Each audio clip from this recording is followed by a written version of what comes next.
Cutting down on overdose deaths from opioids. And good evening once again, I'm Scott Levin. And I'm Mary Alice Demler. The Drug Policy Alliance is showing off a safe injection site that would let people struggling with addiction use drugs under proper supervision. It's a concept used in other cities like Toronto and Seattle. And here's where we stand so far this year in Erie County alone. As of May 1st, there have been 24 confirmed overdose deaths with another 114 suspected cases that are still under investigation. So how would these safe injection sites help reduce the problem? We sent our Danny Spiewak to check it out and ask the tough questions.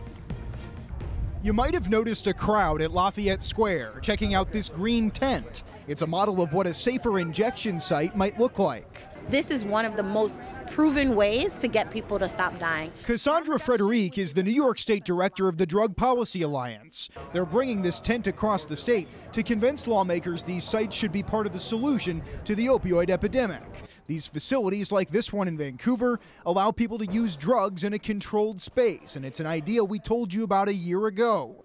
Medical staff are in the building to reverse overdoses and provide a pathway to treatment. Lindsay Nieves has been clean for more than a year. She likes the idea.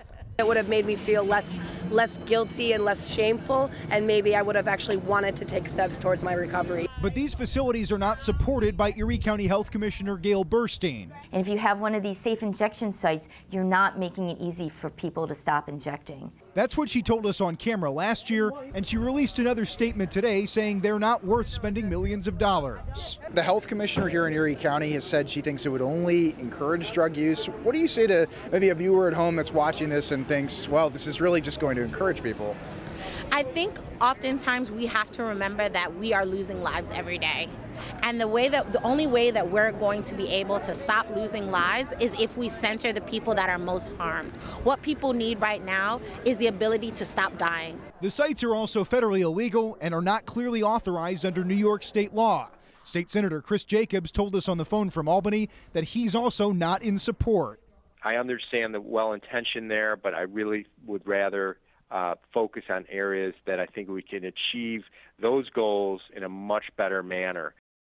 And representatives from the Drug Policy Alliance were here at Lafayette Square for about 4 hours today until they cleaned up their display about 5 o'clock. They will have an uphill battle in convincing state lawmakers that this idea is the way to go. However, there is a member of the Assembly, Linda Rosenthal from Manhattan, who is going to be putting forth legislation to authorize these facilities in New York State. Her office told me today they will have that legislation filed within the next couple of weeks. Reporting live here in downtown Buffalo, Danny Spiewak, Channel 2 News.